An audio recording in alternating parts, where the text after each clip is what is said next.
Hey guys, welcome back guys. Today I made a history video and I collabed with two other YouTubers slash friends, Ashford Hawk and broadleafRumble.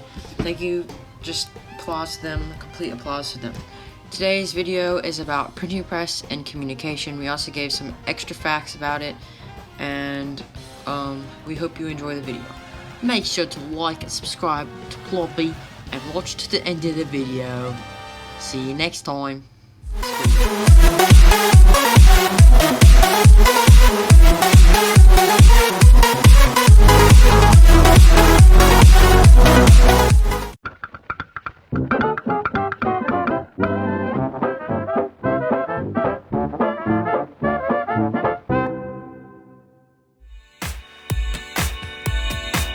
What is the printing press? The printing press is a device that allowed uniformly printed material to be mass-produced. This was used for the mass production of books, pamphlets, and newspapers. The printing press first revolutionized China because it gave China the ability to spread information quickly and efficiently. Then later in the 15th century is when the printing press was developed even further by Johannes Gutenberg. Johannes is recognized because of the Gutenberg press. Communication throughout history. The printing press could be thought of as communication because it increased the speed of knowledge. It was one of the most impactful inventions because before the printing press, there were barely any books because they used to cost so much to make back then. And without books, that pretty much meant no education. Everything that was on manuscripts back then had to be copied by scribes.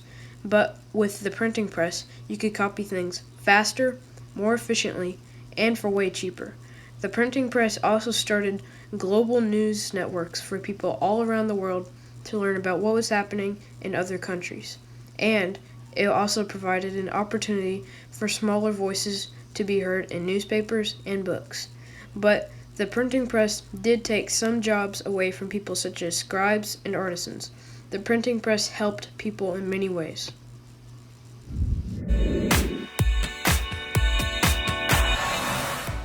How has the printing press evolved throughout history?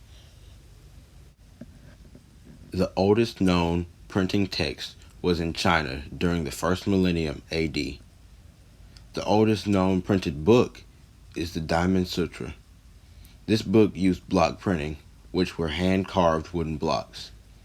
Calendars, math charts, and vocabulary guides have also made it throughout the years from that time period.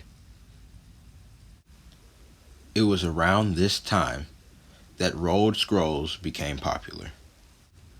The movable type of printer came next, which replaced the wooden blocks with movable type letters. The first movable type blocks were clay shaped with iron. The wood type made a return in 1297. Here is an example of the movable wooden type printer. Wang Chen had a process to make wood more durable and precise. He also created a revolving table for typesetters, which led to faster printing.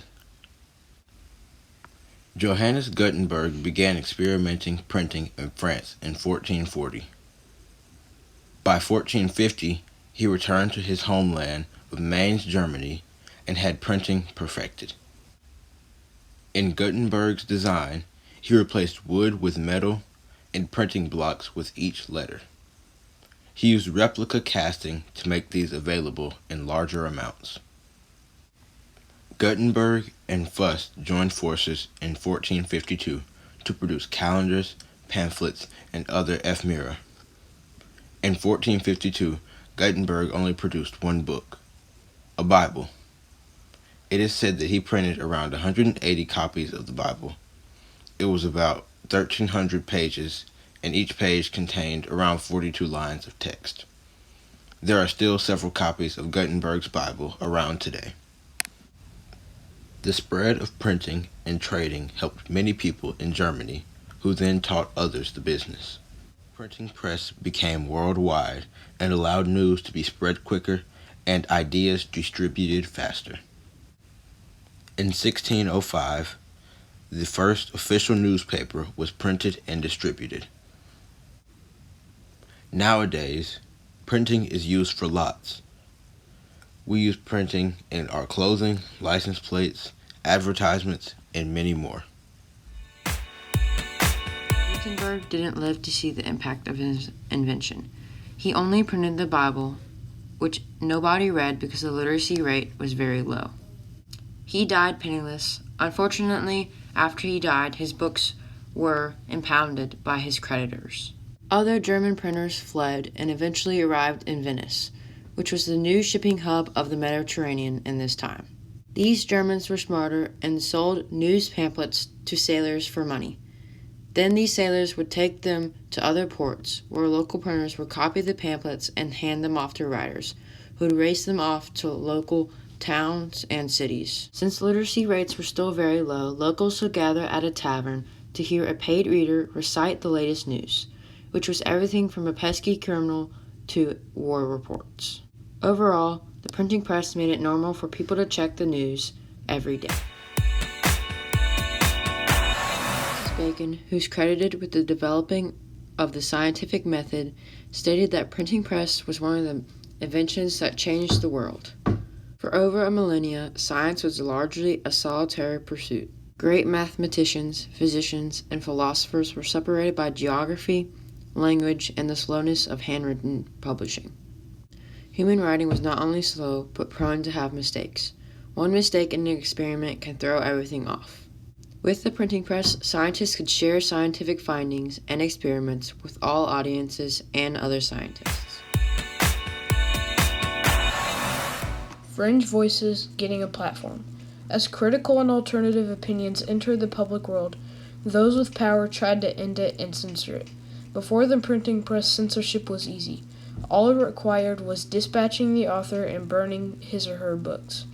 After the printing press, it became near impossible for this to happen because there were so many books and ideas. Plus, the idea of persuasion came in. The more dangerous the book seemed to be, the more people wanted to read it. Printing press was a key invention that helped overcome typical power-greedy leaders and let the people be heard.